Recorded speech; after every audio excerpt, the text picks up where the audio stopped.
함께 넣으신 하나님의 말씀은 사도행전 17장입니다. 사도행전 17장 16절에서 18절까지의 말씀입니다. 사도행전 17장 16절에서 18절까지의 말씀, 신약 217페이지에 있습니다.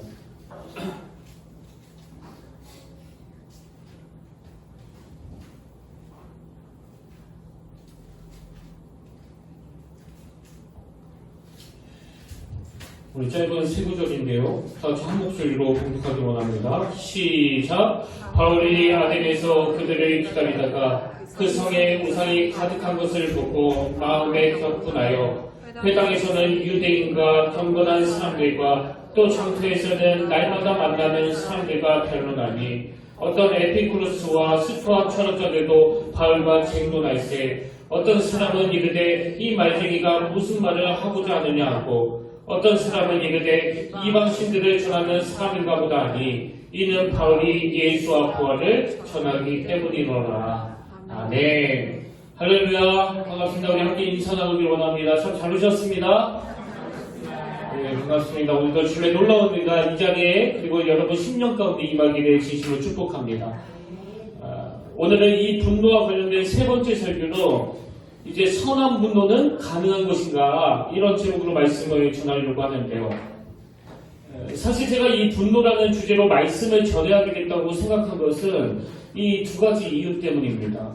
첫 번째 이유는 바로 현실적인 문제인데요. 지금 뉴스를 봐도 또 신문을 봐도 이 분노라는 감정을 잘 통제하지 못해가지고 여러 안 좋은 일들이 계속 일어나고 있고 또 우리 사회가 자꾸 이 분노를 유발시키는 자꾸 이 분노를 양산하는 그런 사회이기 때문에 예수 믿는 우리가 실제적인 삶에서 이 분노라는 감정을 어떻게 처리해야 되는 것인가 이것들을 좀 살펴보고 싶었고요. 그런가 하면 제가 이 분노와 관련된 설교를 해야 되겠다고 생각한 그 두 번째 이유는 보다 더 근본적인 이유예요.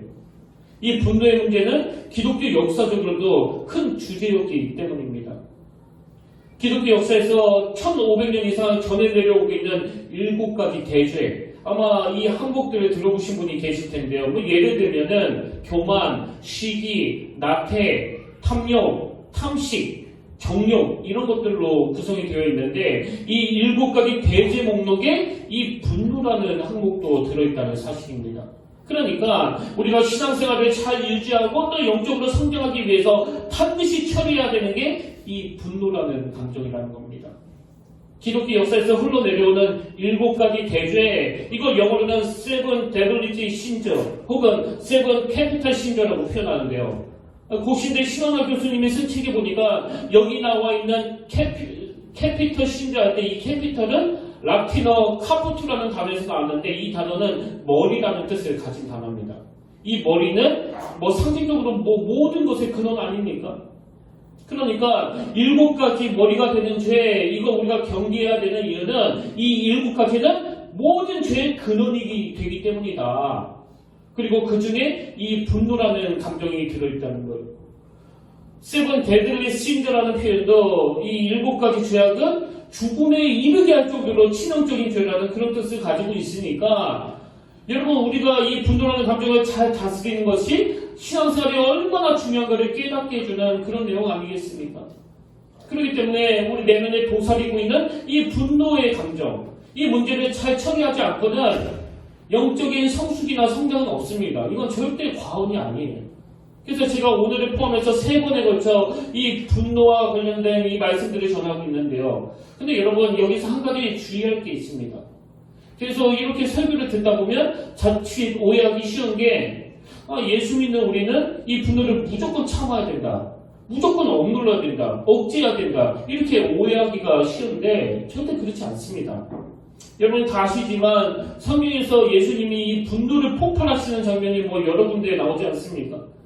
마태복음 12장 34절에 보니까 예수님께서 이렇게 막 분을 폭발하십니다. 독사의 자식들아 너희는 악하니 어떻게 선한 말을 할 수 있느냐 이는 마음에 가득한 것을 입으로 말함이라. 읽기만 해도 그분의 분노가 막 느껴지는데요. 이건 사도 바울도 마찬가지예요. 오늘 본문에서 사도 바울이 막 쏟아내는 이 분노의 감정을 포함해가지고 그 외에도 이 사도 바울이 쓴 말씀들을 읽다가 보면은 뭐 여러 군데에서 이 분노를 표현하는 그런 대목들이 많이 나오잖아요. 그런가 하면 제가 종종 예를 드는 그 구약의 인물 다윗도 마찬가지 아닙니까? 막 자기 힘만 믿고 하나님의 군대를 조롱하고 하나님과 없이 여기는 그 골리앗에 대하여 뭐 다윗이 그 분노를 억제했습니까? 분노를 폭발한 거 아닙니까? 어디 너 같은 것이 여호와 하나님의 군대를 모독하느냐고. 그렇게 그 어린 다윗이 이 악한 골리앗을 물리칠 수 있는 능력, 그 에너지가 바로 이 분노라는 감정에서 공급되는 거 아니겠습니까? 그렇기 때문에 우리는 늘 이런 생각을 해야 됩니다. 하나님이 기뻐하시지 않는, 또 성령님에 의해서 통제되지 않는 이 악한 분노에 대해서는 늘 물리치려고 애를 써야 되지만, 그것과 동시에 정말로 필요한 선한 분노, 건강한 분노는 반드시 필요하다. 그 분노는 절대 억제하면 안 된다. 근데 여러분, 이렇게 건강한 분노를 잘 드러낸 것이 중요하다는 이 말씀을 저는 이 시점에서 우리 모두가 다 꼭 기억해야 될 게 하나 있는데요. 우리가 이렇게 선한 분노, 건강한 분노를 드러내는 것이 중요하다고 할 때 우리가 가지고 있는 이 죄성으로 말미암아 이 선한 분노를 내는 걸 어렵게 만드는 그 연약함이 있다는 사실을 여러분이 꼭 기억하셔야 됩니다.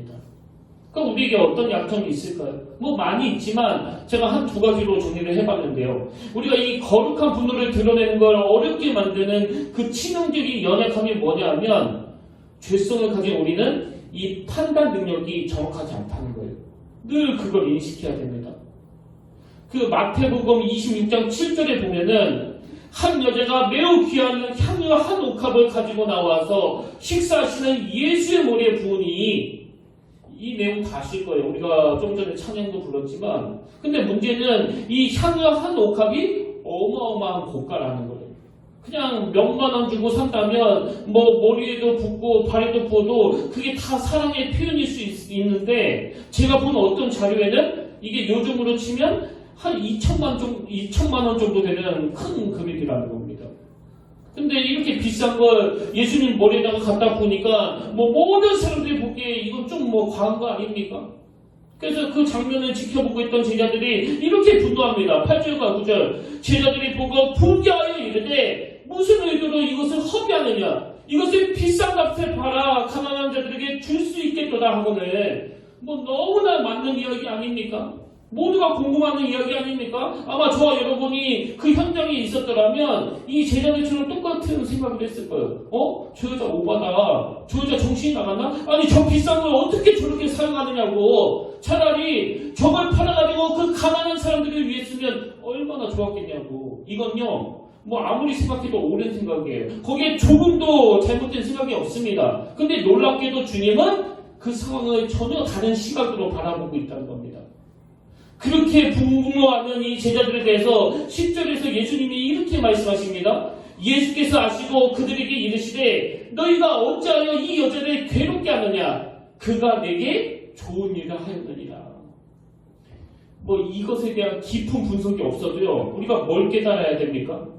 죄성을 가진 우리는요, 이건 뭐 1 더하기 1이 2가 하는 것보다 이건 더 확실하게 옳은 일이다. 이건 선한 일이 맞다. 그렇게 판단이 되더라도 확신할 수가 없다는 겁니다. 죄성을 가진 우리는 전체를 종합적으로 볼 수 있는 눈이 없기 때문에 선한 분노를 막 표현된다고 그래가지고 나는 이 선한 분노를 바라기 위해서 막 싸울 것이다. 거기에 항상 위험이 도사리고 있다는 것을 우리가 인식해야 되고요. 그런가 하면 또 한 가지 이 거룩한 분노와 관련해서 우리가 꼭 기억해야 될 게 뭐냐면은, 우리 내면에는 치유되지 못한 그 성인아이의 모습이 도사리고 있기 때문에 그 출발이 아무리 건강한 분노라는 확신으로 시작했다 할지라도 이것이 내 안에 있는 상처 때문에 그 부정적인 결과로 열매 맺을 위험이 있다는 걸 항상 인식해야 된다는 겁니다. 상담학에서 사용하는 이 성인아이라는 용어를 가끔씩 들으실 텐데요. 이 성인아이라는 건 뭐 글자 그대로입니다. 몸은 나이가 들어서 어른이 됐지만 정신적으로는 아직 어린아이의 상태에 머물러 있어가지고 이 인간관계에 많은 어려움을 보이는 사람, 이게 성인아이예요. 그래서 이제 이 전문가들이 진단하기로는 이 성인아이는 보통 그 역기능적인 가정, 그러니까 건강하지 못한 가정에서 자라가지고 어릴 때 채워졌어야 될 이 정서적인 욕구가 잘 채워지지 못한 상태로 자란 게 이 성인아이의 원인이다. 그래서 뭐 대표적인 예가 이제 아버지가 그 알코올 중독자인 가정에서 자랐을 때 거기서 채워지지 못하는 어떤 정서적인 문제 때문에 그 아이는 성인아이가 된다. 뭐 이런 논문이나 글들이 종종 있는데요. 저는 그런 글들을 읽을 때마다 무슨 생각을 하는가 하면은 이건 뭐 정도의 차이지. 오늘 이 자리에 계시는 저 여러분 모두가 다 이 성인아이의 요소를 다 가지고 있는 거 아닙니까? 이건 아담과 하와의 범죄로 인한 그 죄성의 결과이기도 하다고 저는 생각합니다. 저는 한 번씩 제 자신에게 깜짝깜짝 놀라는데요. 평상시에는 신앙의 힘으로, 평상시에는 이 인격의 힘으로 이 성인아이를 눌러가지고 잘 인식하지 못하는데 어떨 때는 상대방의 제 약한 부분을 파고들 때가 있습니다. 그리고 그런 일은 주로 가정에서 많이 일어나요. 그 배우자나 그 가족이 내 약점을 계속 파고들면서 공격할 때 제 안에 자고 있던 그 성인아이가 잠에서 깨는 걸 느껴요. 그러면요, 지금은 제가 목사지만 목회자로서의 그 어른스러움이 다 없어지고요, 제 안에 이 성인아이의 모습, 그 대결만 남아있게 되는 거예요. 내 말이 맞다는 걸 증명해야 내가 좋은 사람이라는 걸 드러내기 때문에 막 논리를 펴는 과정에서 나중에는 제 자신이 너무나 비참해질 때가 있습니다. 그게 성인아이예요. 그래서 저는 종종 고린도전서 13장 11절 내가 어렸을 때는 말하는 것이 어린아이와 같고 깨닫는 것이 어린아이와 같고 생각하는 것이 어린아이와 같다가 장성한 사람이 되어서는 어린아이의 일을 버리노라. 정말 마음으로 사모하면서 이런 말씀들을 드립니다. 왜 되낼까요? 여전히 제 안에 도사리고 있는 치유되지 못한 성인아이의 미숙한 모습이 남아있기 때문이거든요. 제가 이런 상태인데 어떻게 거룩한 분노? 어떻게 하나님이 온전히 기뻐하시는 그 건강한 분노가 나올 수 있겠냐고. 그래서 죄성이 가진 우리 모두는 다 자꾸 마음에서 분노가 일어날 때마다 이 질문을 던져야 됩니다. 이 분노는 영적으로 건강한 분노인가? 자꾸 이 질문을 던져야 돼요. 그리고 저는 자꾸 화가 날 때마다 요나서 4장에서 하나님이 요나 선지자에게 던졌던 그 질문을 드릴 때가 있습니다. 요나서 4장 4절 여호와께서 이르시되 네가 성내는 것이 옳으냐? 저는 종종 이 말씀을 하나님의 음성으로 듣기를 원해요. 제 마음에 어떤 분노가 일어날 때, 그리고 제가 낸 분노에 대해서 이 분노는 너무나 옳은 것이다, 이건 타당한 것이다, 이런 생각이 들 때마다 그럼에도 불구하고 네가 그렇게 성내는 것이 옳으냐? 이 말씀으로 저를 점검하고 돌아보기를 원한다는 겁니다. 사실 원래 오늘은 이 성인아이에 대하여 집중적으로 살펴보려고 했는데요. 제가 그래서 도서관에 가서 책도 여러 번 찾아서 봤는데 설교를 준비하면 준비할수록 지난주에 가정 안에서 분노를 다루던 내용하고 이게 너무 중복이 되는 겁니다. 그래가지고 제가 또 그 같은 내용을 반복하면 너무 지루해 하실 것 같아가지고 좀 더 포괄적인 주제로 제가 이제 이 말씀의 방향을 바꿨는데요. 어쨌든 우리 모두는 이런 죄성과 또 성숙하지 못한 이 성인아이의 모습을 지니고 있기 때문에 늘 우리는 아무리 그 출발이 뭐 1 더하기 1이 2라는 것보다 더 명확하게 이건 정당한 분노다 이런 생각을 갖고 있다 하더라도 늘 자기를 돌아보고 점검해야 된다는 그 얘기입니다. 그래서 제가 오늘 설교 제목을 선한 분노는 가능한 것인가 이렇게 잡았는데요. 여러분은 이 질문에 대해서 어떻게 생각하세요? 가능하다고 생각하십니까? 아니면 불가능하다고 생각하십니까? 그래서 저는 이 질문에 대한 답을 드리기 위해서 오늘 본문으로 이 사도행전을 택했는데요. 오늘 본문 사도행전 17장에 보면은 지금 사도 바울이 엄청난 분노를 표출하고 있습니다. 자, 사도행전 17장 16절에 보십시오. 바울이 아덴에서 그들을 기다리다가 그 성에 우상이 가득한 것을 보고 마음에 격분하여, 즉 사도 바울이 왜 이렇게 격분을 했는가 하면은 이 사도 바울이 선교 여행 중에 오늘날로 치면 그 아테네, 이 아덴이라는 도시에 도착을 했는데요. 이 아덴이 어떤 도시인가 하냐면 헬라 문화의 중심지로 알려진 도시고요. 또 그 당시 최고의 학문과 철학과 예술로 유명했던 도시입니다. 근데 여러분이 다 아시는 것처럼 뭐 이 사도 바울 자체가 이 헬라 문화에 능통한 사람이었고 또 이 관심이 많다가 보니까 이 아덴을 방문한다고 했을 때 얼마나 그 안에 기대감이 컸겠냐고요. 그렇게 큰 기대감을 가지고 이 아덴을 방문했는데 딱 보니까 왜 마음의 분노가 일어났습니까? 그 도시는 어마어마한 우상 숭배의 도시인 거예요. 16절에서도 그 성에 우상이 가득한 것을 보고 이런 표현이 있듯이 제가 자료에 보니까 그 당시 아덴에는 공식화된 우상이 300여 개나 있었고요. 그것과 더불어서 신상은 무려 3만여 개나 있었다는 기록을 제가 봤거든요. 뭐 그야말로 온 도시가 이 우상으로 가득 차 있는 그런 상황이다 보니까 사도 바울이 그걸 보고 마음에 막 분노가 일어난 겁니다. 근데 여러분, 오늘 본문에 나오는 이 사도 바울의 분노와 관련해서 우리가 주목해야 되는 게 하나 있는데요. 16절을 다시 한번 보시겠습니까? 바울이 아덴에서 그들을 기다리다가 그 성에 우상이 가득한 것을 보고 마음에 격분하여, 지금 우리말 성경에는 그냥 마음에 격분하여 이렇게 되어 있는데요. 여기 나와 있는 격분하여 이 단어는 헬라어로 파룩시노라는 단어입니다.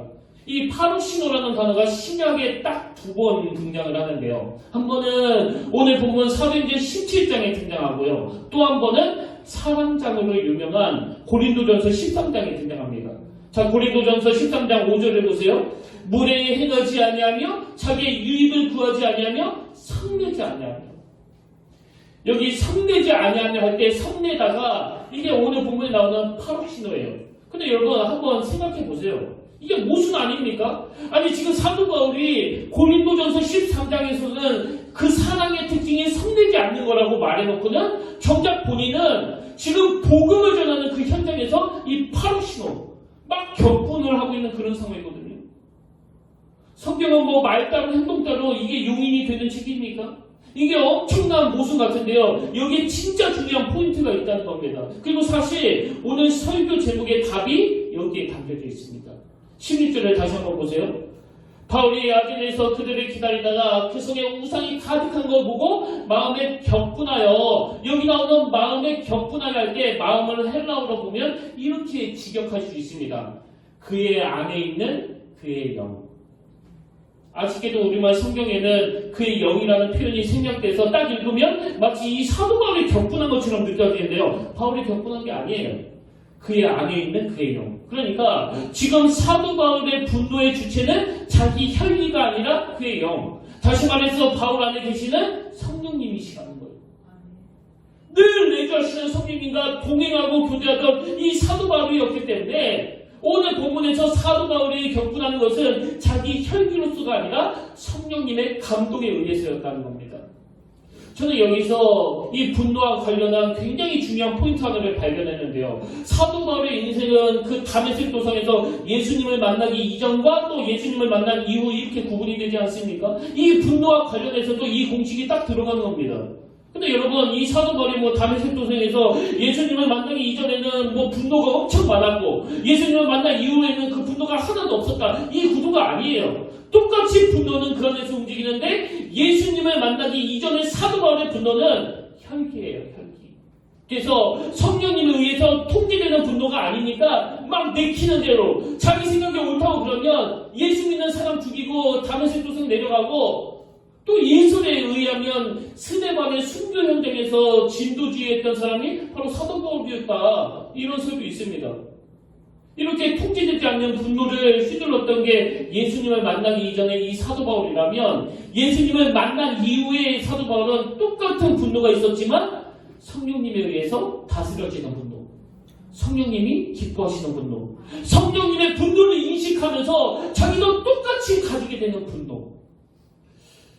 여기서 목사님 저를 위시해서 신앙생활을 하는 우리 모두가 다 돌아보셔야 될 게 있습니다. 여러분, 여러분의 분노는 성령님이 기뻐하시는 분노입니까?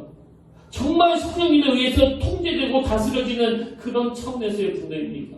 이런 의미에서 우리는요, 이 거룩한 분노, 이 건강한 분노를 위해서 사도 바울처럼 늘 내주하시는 성령님과 인격적으로 교제하고 그분의 뜻을 구하고 그분을 사모하는 이런 차원의 신앙의 몸부림이 필요하다고 생각하는데요. 저는 오늘 특히 이 건강한 분노, 이 선한 분노가 가능하기 위해서 삶 속에서 늘 던져야 되는 2가지 질문을 함께 여러분들과 나누고 싶습니다.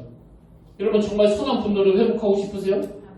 그럼 첫 번째로 이 질문을 던져야 됩니다. 나의 분노는 성령님에 의해 통제되고 있는가? 사도 바울이 성령님이 주시는 분노를 가졌다고 그렇게 말씀을 드렸는데요. 그럼 이 분노가 성령님이 주신 분노인지 아니면 혈기인지 어떻게 구분할 수 있느냐? 그 열매를 보면 압니다. 자, 이 사건의 결과인 16절, 17절을 다시 한번 보시겠습니까? 세 번역으로 보십시오. 바울은 아테네에서 그들을 기다리고 있는 동안에 온 도시가 우상으로 가득 차 있는 것을 보고 격분하였다. 그 다음에 그래서 바울은 회당에서는 유대 사람들과 이방 사람 예배자들과 더불어 토론을 벌였고 또한 광장에서는 만나는 사람들과 날마다 토론하였다. 여러분 요즘에 그 분노조절 장애라는 표현을 TV에서 자주 듣지 않습니까? 뭐 저도요 막 차를 몰고 가다가 누가 싹 끼어들면 똑같이 화가 나요. 이건 누구라도 마찬가지일 거예요. 근데 어떤 사람은 이 분노가 조절이 안 되니까 그 빨간불에 갑자기 내려가지고 막 방망이로 상대차 유리를 깨고 사이더미로 부수고 욕하고 협박하고 이게 바로 그 분노조절 장애 아닙니까? 지금 본문에서 이 사도 바울이 일으키고 있는 그 분노가 자기의 혈기에서 온 게 아니라 성령님의 인도하심으로부터 왔다는 것을 어떻게 알 수 있습니까? 사도 바울은 그 아덴이라는 도시에 있는 우상을 보고 막 격분을 해가지고 혈기로 그것들을 다 때려부시고 그 우상을 만든 사람들을 막 폭행하는 쪽으로 흐르는 게 아니고 토론하는 거예요. 주의 복음을 전하는 겁니다. 이 통제되는 분노. 이런 점에서 여러분 예수 믿는 우리가 하나님 앞에서 늘 구해야 되는 건 하나님 우리의 감정을 다스릴 수 있도록 우리의 분노를 다스릴 수 있도록 그래서 뭐 평소에는 감정을 잘 안 드러내기 때문에 이분이 예수님을 잘 믿는지 안 믿는지 구분하기 어려운데요. 그 대화를 하다가 보면은 이분이 굉장히 성숙한 신앙인이네 이렇게 확 느껴지는 분이 종종 있습니다. 그 대화 속에 절제가 있고 언어가 순화되고 성령님에 의해서 감정이 통제되고 다스려지는 분을 보면 이분이 상당한 경지의 신앙인이네. 여러분 아무리 예수 오래 믿고 목사 장로라고 해도요. 그 언어가 통제되지 않고 감정이 다스려지지 않으면 이거는 하나님께 매달려 더 기도해야 될 상황이에요. 저도 가끔씩 제가 다혈질이라고 여러분 앞에서 고백하지만요. 솔직히 우리나라에서 다혈질 아는 사람이 누가 있습니까? 그렇기 때문에 우리도 늘 사도 바울처럼 여러분 토론한다는 게 뭘 의미합니까? 막 격분해가지고 상대방을 정죄하고 비난하고 누구 한 사람을 죽이려고 달려드는 이런 것들은 절대 성령님의 다스림이 아니라는 겁니다. 이런 점에서 우리가 그 한나에게서 배워야 되는 한 가지가 있는데요. 자, 사무엘상 1장 6절 7절을 보십시오. 여호와께서 그에게 임신하지 못하게 하심으로 그의 적수인 분인나가 그를 심히 격분하게 하여 괴롭게 하더라. 매년 한나가 여호와의 집에 올라갈 때마다 남편이 그같이 하매 분인나가 그를 격분시킴으로 그가 울고 먹지 아니하니. 이게 지금 어떤 상황인지 아시겠죠? 한나는 그 요즘 말로 하면은 난임이에요, 난임. 아기가 생기지 않습니다. 그래서 이것 때문에 너무 괴로워 죽겠는데요. 그 연적인 그 분인나가 그걸 계속 괴롭히는 거예요. 조롱을 했는지 아니면 비웃었는지 뭐 때문에 그렇게 괴롭혔는지 모르겠지만 이 한나라는 여인이 이 여자의 괴롭힘에 못 견뎌서 마음에 막 격분이 올라오는데요. 한나는 이런 분노를 무엇으로 연결시킵니까? 바로 그 다음 10절을 보십시오. 한나가 마음이 괴로워서 여호와께 기도하고 통곡하며 이게 한나의 위대함이에요. 사실 지금 누구나 다 이 분인나 같은 여자들을 끼고 사는 게 인생 아닙니까? 항상 나를 괴롭히고 나를 조롱하고 나를 분노하게 만드는 그런 사람과 그런 상황에 노출되어 있는 게 우리 인생인데요. 근데 여러분은 지금 그것을 한나처럼 기도를 연결시키고 있습니까? 마음의 분노가 일어나면 한나처럼 지금이 기도해야 될 때다. 하나님께 매달릴 때다. 미국의 그 팀 켈러 목사님이라고 굉장히 유명한 목사님이 계시는데요. 이분이 기도라는 제목의 책을 썼거든요. 근데 이분이 그 책을 쓰게 된 동기가 뭐였나 보니까 그 책에서 설명하기에 저자인 이 팀 켈러 목사님이 갑상선 암을 겪게 되고 또 여러 인생의 어려움 중에서 이제 하나님 앞에서 자기 기도 생활을 들여다보고 그리고 점검하는 시간을 가졌다. 그런 설명의 글을 제가 읽었는데요. 제가 보니까 그 당시 이 팀켈러 목사님 본인의 건강 문제도 이 갑상선 암이라는 선고를 받은 것도 참 심각한 문제였지만 게다가 엎친 데 덮친 격이라고 그 아내인 택시 사모님이 크론병 증세와 씨름을 했다는 겁니다. 그리고 공교롭게도 그 해에 9.11 테러 이분은 미국 뉴욕에 사는 분인데 9.11 사태가 터진 겁니다. 그래서 이 팅켈러 목사님이 이런 심각한 인생의 문제로 고민하고 있었는데요. 어느 날 그 아내인 사모님이 이런 말씀을 하시더래요. 우리가 지금 함께 해야 할 일이 있습니다. 그것은 매일 밤마다 머리를 맞대고 기도하는 일입니다. 같이 기도합시다. 그런 제안을 했다는 거예요. 그래서 이 목사님이 아내의 그 이야기를 듣고는 기도에 대한 묵상이 시작했고, 그래서 나온 게 이 기도라는 제목의 책이었다. 제가 그 내용을 읽으면서 여러분 오늘 이 코로나19로 말미암아 제대로 그 바깥 출입도 못하게 된 게 벌써 2년 가까이나 됐고, 앞으로 더 얼마나 지나야 이게 해결이 될지 모르는 이 시대가 바로 이 팅켈러 목사님이 겪었던 이 상황보다 더 심각한 상황 아닙니까? 저는 지금이야말로 전 교회적으로 대한민국의 모든 성도님들이 죽을 것 같은 그 절박한 마음으로 기도의 자리로 나가야 될 때라고 생각합니다. 그래서 이 시대의 문제를 놓고 또 엎친 데 덮친 격으로 찾아오는 이 가정의 문제를 놓고서 하나처럼 하나님, 아기가 생기지 않아도 너무나 죽을 것 같은 고통이지만 그 대적하는 불인나가 날마다 나를 괴롭혀 그 분노가 솟구쳐 오르는데 이 문제를 가지고 주님 앞으로 나가기 원합니다. 여러분, 여러분의 분노가 정말 사도 바울처럼 그 성령님에 의해서 다스림을 받기를 원하신다면 그럼 기도의 자리로 나가셔야 된다는 겁니다. 그런가 하면 두 번째로 이 거룩한 분노를 회복하기 위한 질문이 하나 더 있는데요. 이 질문이에요. 나의 분노는 선한 열매로 나타나고 있는가? 여러분, 제가 아까 사도 바울이 그 성령님의 다스림에 의해서 생긴 분노라고 말씀드렸는데요. 이런 분노는 어떤 결과를 가져다 주느냐? 선한 열매를 맺는다는 겁니다. 본문 18절을 보십시오. 어떤 에피쿠로스와 스토아처럼 발과 쟁론할세 어떤 사람은 이르되 이 말쟁이가 무슨 말을 하고자 하느냐고, 어떤 사람은 이르되 이방신들은 전하는 사람인가 보다 하니, 그 다음 보세요. 이는 바울이 예수와 부활을 전하기 때문이로라. 또 바울은 아덴이라는 우상이 만연한 도시를 보면서 성령님이 주시는 분노가 일어났고, 그 분노는 복음을 전하는, 예수 그리스도의 십자가를 전하는 거룩한 열매를 맺었다는 거예요. 너희들이 지금 철학적으로 똑똑하다, 문화가 발달됐다 그러지만 부활하신 주 예수 그리스도를 모르기 때문에 우상을 섬기는 어리석은 짓을 하게 된 것이다.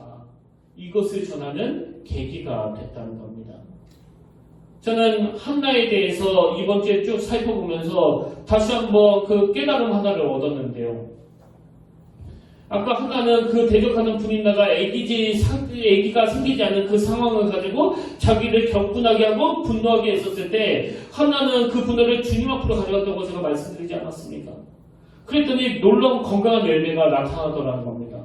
한나는 그 분노를 주님 앞에 기도하는 곳으로 가져갔더니 놀랍게도 그 한나의 분노가 한 시대를 살려내는 사무엘을 배출시키는 그 귀한 열매로 나타나더라는 거예요. 저는 최근에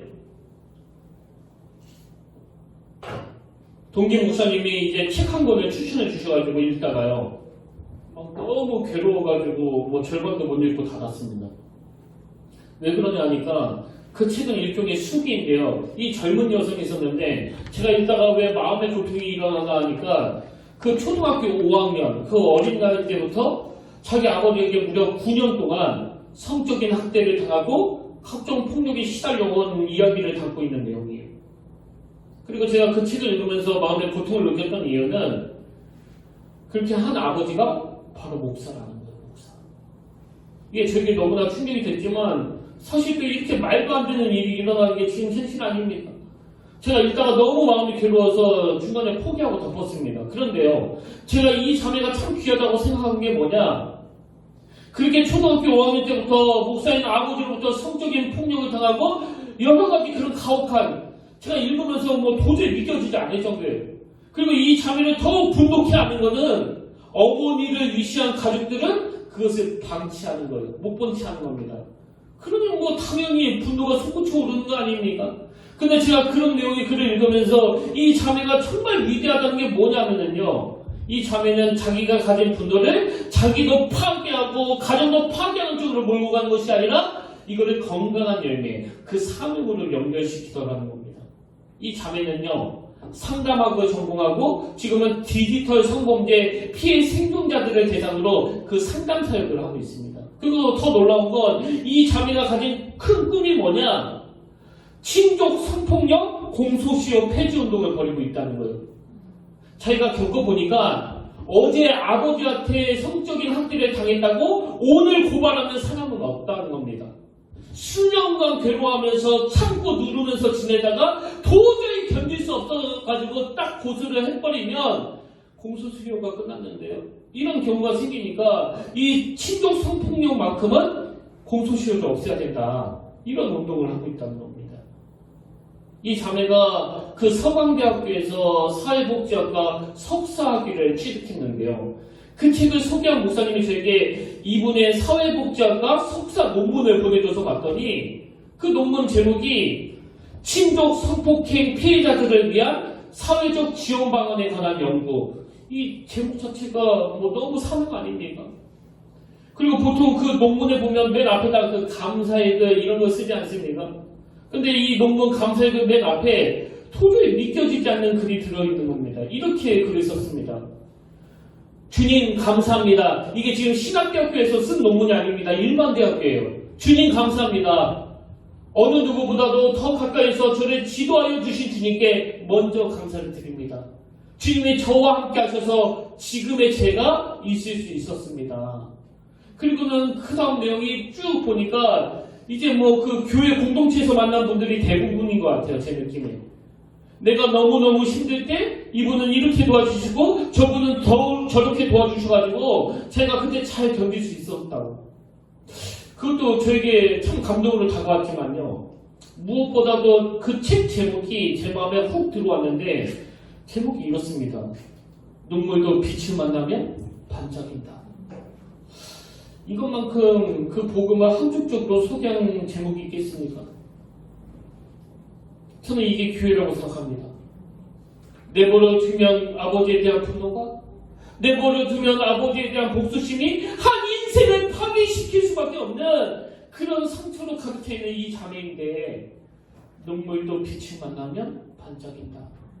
그래서 주님께서 내가 빛이시라고 말씀하는 거 아닙니까? 그런 의미에서 교회가 어떤 곳이어야 될까요? 빛 대신 주님을 만나는 곳이어야 돼요. 그리고 교회는 빛 대신 주님을 만나는 곳일 뿐만 아니라 빛으로 오신 주님처럼 우리도 그 상처와 아픔을 가진 누군가에게 빛이 되어야 한다는 사실입니다. 이 여성 주변에 있던 그 신앙 공동체에 있던 사람들처럼 이 자매를 진심으로 위해주고 사랑해주고 품어주고 긍휼히 여겨주고 오늘 예배드리는 이 자리에 울분 없이 상처 없이 앉아있는 분이 몇 분이나 되겠습니까? 목회자들도 마찬가지예요. 오늘 이 시대의 목사로 살아가는 건요, 울분 그 자체입니다. 분노 그 자체예요. 뭐 기독교 역사적으로 봐도 이렇게 목사에 대한 인식이 안 좋은 적이 없었잖아요. 아까 그 자매의 아버지처럼 목사 한 사람이 잘못해버리면 모든 목회자들이 조롱거리가 되는 이런 시대를 살아가고 있는데 저는 이런 것 때문에 상처받지 않습니다. 또 상처받아도 바로바로 회복이 돼요. 왜 그럴까요? 내 안에 성령님이 계시기 때문이거든요. 그리고 저는 이 자매만큼은 아니더라도 아버지 내 안에 이 분노가 사명이 되게 하여 주시기 원합니다. 아직까지도 이 목회 그만두고 싶다. 정말 내려놓고 싶다. 이런 충동적인 생각은 불쑥불쑥 떠오르지만 거기에 지배당한 적은 단 한 번도 없습니다.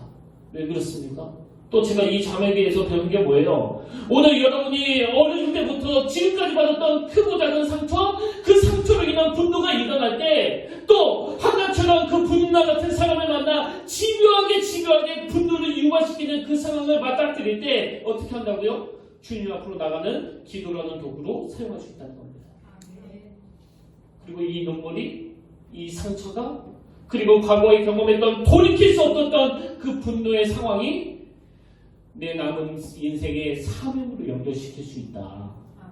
그래서 한나의 날임이, 한나를 격분시키는 그 분인나의 조롱이 한 시대를 살리는 사무엘이라는 인물을 대출시키는 도구가 되었다는 이 사실을 오늘 꼭 기억하시고 그 일을 가능하게 하시는 성령님을 의지하시는 믿음의 성도님들 되시기를 주님 이름으로 축원합니다. 이 일을 위해서 우리 이 찬양을 꼭 기억하셔야 됩니다. 마음이 상한 자를 고치시는 주님. 2절에 보니까 성령으로 채우사 주님 보게 하소서, 주의 임재 속에 은혜 알게 하소서. 우리 찬양 함께 부르실 텐데요, 오늘 각자에게 주신 성령님의 은혜를 붙잡고 이 찬양을 같이 부르는 가운데 우리 내면에 있었던 그 상처와 분노가 완전히 치유되는 은혜의 사건을 경험하게 되시기를 바랍니다. 우리 같이 찬양 불러보겠습니다.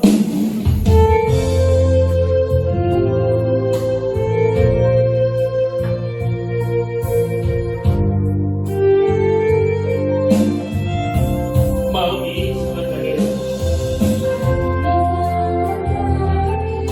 고치시는 주님, 하늘의 아버지 말씀하소서. 죄로 인도하사 자유케 하소서. 죄의 대가사 그렇게 하소서. 의의 주님이여 거기 나르니 성령이 인도소서. 의의 주님이여 거기 나르니 내면을 채워주소서. 성령으로 채우사 성령으로 채우사 즐거게 하소서. 주의 임재 속에 은혜 알게 하소서. 주의 대로 살아가니 세상 끝날까지 나를 믿으시고 새하여 주소서. 의의 주님이여 거기 나르니 성령의 인도소서. 의의 주님이여 거기 나르니 내면을 채워주소서. 여러분, 저는 이런 생각을 합니다.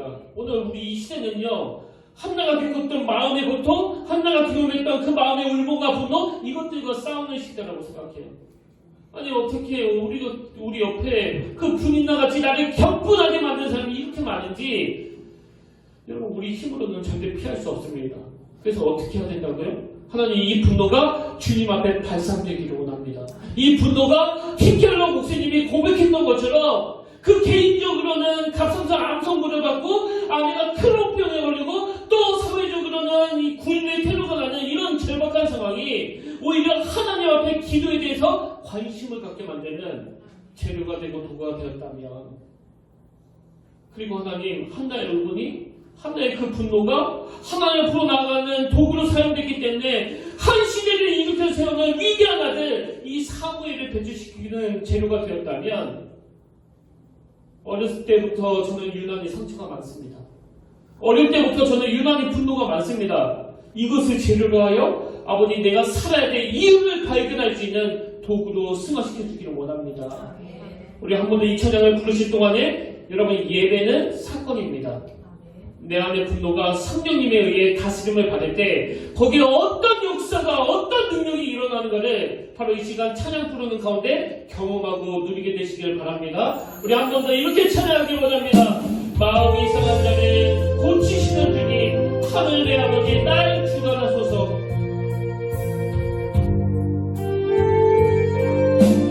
마음이 상한 자를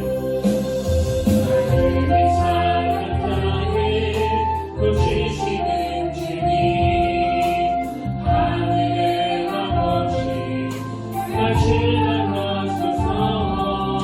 주의로 인도하사 자유케 하소서. 죄의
반짝이듯이 주님 없이 어둠 속에서 울고 있는 우리의 상함과 그로 인한 분노가 빛 대신 주님을 만날 때 이것이 너무나 아름다운 내 인생의 빛난 도구가 되게 하여 주시옵소서. 아버지, 오늘 주신 말씀을 이론으로 듣는 것이 아니라 내 삶의 사건으로 수용하기를 원합니다. 어린 시절에 아버지에게 받았던 그 상처를 오히려 그 아픔을 겪는 자들을 섬기고 그들을 위하는 그 사명으로 승하시겠던 자매님처럼 오늘 우리 각자에게 새겨져 버린 그 아픔과 상처가 하나님 앞에 쓰임받는 재료가 되고 도구가 될 수 있다는 사실을 기억하고 우리도 사도 바울처럼 내 혈기로 격분하며 드러내는 분노가 아니라 성령님 안에서 통제되고 다스림을 받는 그런 아름다운 건강한 분노가 될 수 있도록 인도하여 주시옵소서. 그 은혜의 길로 인도해 주시는 성령님을 의지하며 거룩한 예수님의 이름으로 감사하며 기도드립니다. 아멘. 이제 우리 다 자리에서 일어나셔서 이 찬양을 부르기를 원하는데요. 주님과 함께하는 이 고요한 시간, 주님의 보좌 앞에 내 마음을 쏟네. 내 안의 분노가 건강하고 선한 분노가 되기 위해서 우리가 해야 되는 건 바로 기도예요. 기도. 우리 가사를 생각하시면서 이 찬양 함께 불러보기를 원합니다.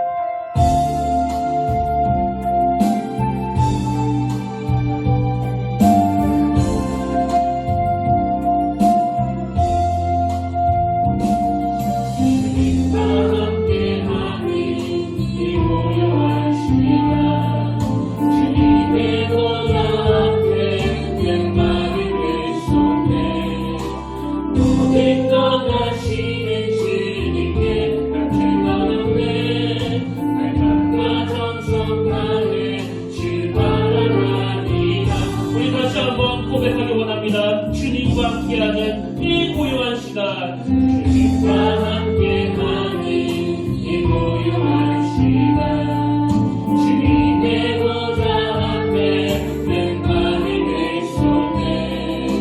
모든 것 하시는 주님께 같은 가운데 내 맘과 정성 다해 주만을 하리라. 온 맘 다해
하나님 아버지, 오늘 이 말씀으로 인하여 이번 한 주간 치유가 뭔지, 회복이 뭔지를 경험하는 귀하고 복된 한 주간이 되도록 성령님 도와주시고, 어린 시절에 받았던 그 상처와 아픔을 주님께 온전히 맡긴 자에게 주시는 그 회복과 치유의 역사가, 또 그 상한 분노가 건강한 분노로 바뀌어지는 그 은혜가 우리 삶 가운데 능력으로 나타나도록 강권적으로 역사하여 주시옵소서. 이제는 우리 주 예수 그리스도의 은혜와 하나님 아버지의 탐없는 사랑과 성령님의 감동함과 위로의 더 충만하심의 역사가 오늘 주신 말씀 마음에 담고 힘어도 달려가기로 다짐하며 예배드리는 모든 주의자들 머리 위에 지금부터 영원토록 함께 하시기를 간절히 축원하옵나이다.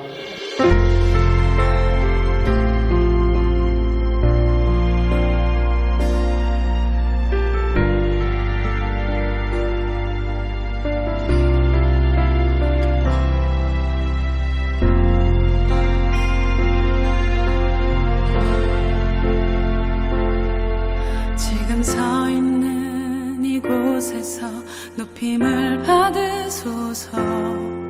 내가 밟는 땅 주님의